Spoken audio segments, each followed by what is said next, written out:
As a server leaned over to place a plate on the table, a teenage girl suddenly reached up and ripped off her wig. "Oh my God," she laughed. "She's bald." Her friend filmed everything, zooming in as the waitress froze, shaking. Customers stared. The girl grabbed her wig and ran to the back, fighting tears. "That video's already viral," the friend said. "This is gonna blow up." The next morning, the manager called the waitress aside. "Our restaurant is getting attacked online. This is bad publicity." "But I was humiliated," the waitress cried. "I didn't do anything." "I'm sorry," he said coldly. "We're letting you go." That night, alone in her room, the waitress posted a quiet video. She spoke about losing her hair to alopecia and losing her job the same day. Days later, the teen scrolled through comments, laughing, until her mom walked in. "Did you know that woman was fired?" she asked calmly. "And do you know what alopecia is?" The girl shrugged. "It was just a prank." Her mother said nothing. She reached up and removed her own wig. "I have alopecia too." The girl's face crumbled. "Mom, I didn't know." "That's the point," her mother replied. "You never ask," she continued. "Your school called. They're recommending expulsion, and I support it." "What?" "You will apologize publicly. You will help fix what you broke, or you don't live here. Before you laugh at someone's pain, remember, you may be mocking a battle you'll one day fight yourself. Drop a heart if empathy matters more than views. Late one night on an interstate in Texas, a delivery driver sped through the dark when his dispatcher called. "This shipment is critical," the voice said. "You missed the deadline. You're done." "Yes, sir," he replied. Minutes later, headlights flashed ahead. A car had spun off the road and flipped. He slammed the brakes. Inside the wreck, a young woman was trapped, clutching her stomach. "I'm pregnant," she cried. "Please don't leave." He called 911. Help was over an hour away. He looked at his truck, then at her. He stayed. Using his tools, he worked carefully until he freed her. He kept her awake, wrapped his jacket around her, and waited in the freezing night until paramedics arrived. By the time he got back on the road, he was nearly 3 hours late. The next morning, he was fired. A week later, the company sued him for $90,000 in losses. In court, the company argued he abandoned protocol and ruined temperature-sensitive cargo. The driver stood up, voice shaking. "In 15 years, I never missed a delivery. But that night, I chose a life over freight," a doctor testified. "If he hadn't stopped, both mother and baby would have died." The judge nodded. "Cases like this remind us what matters." He ruled in the driver's favor and ordered the company to pay damages. "Cargo can be replaced," the judge said. "A life cannot." Comment: "Yes, if he made the right choice." On her way to the mall,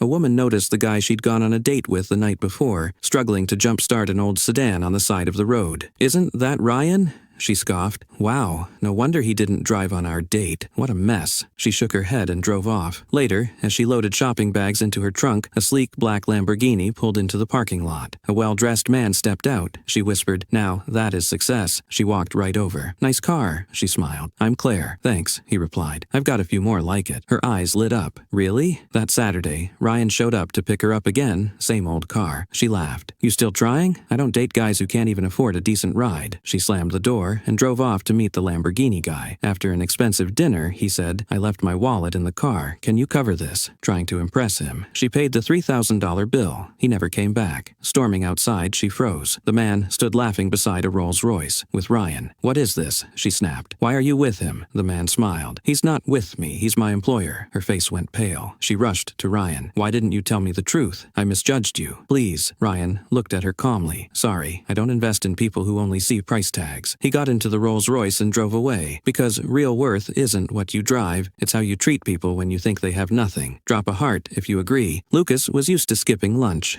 Every day, he sat quietly while others ate. One afternoon, a wealthy classmate named Brandon walked over holding a full tray. "Here," Brandon smirked. "You can have mine." Lucas reached out, but Brandon dropped the tray on the floor. "Pick it up," he laughed. "That's where trash belongs." The class burst out laughing. Lucas walked away without a word. The bullying didn't stop. "Hey, homeless," Brandon yelled one morning. "Did you sleep outside again?" The teacher warned him, but Brandon shrugged. "Why should I care?" Weeks later, Lucas showed up wearing clean clothes. The whispers started. But Brandon had already shared a locker room video mocking him online. Lucas ran out in tears. That night, Lucas came home to find his mom packing boxes. "We've been evicted," she whispered. "We have nowhere to go." A knock sounded at the door. When it opened, a well-dressed man stood there, with Brandon beside him. The man froze when he saw Lucas's mom. "Emily?" Tears filled his eyes. "You saved me. When I was a kid, you fed me every day because my family was broke." He turned to Lucas. "You won't be homeless. I own several properties. This house is yours." Brandon stood speechless.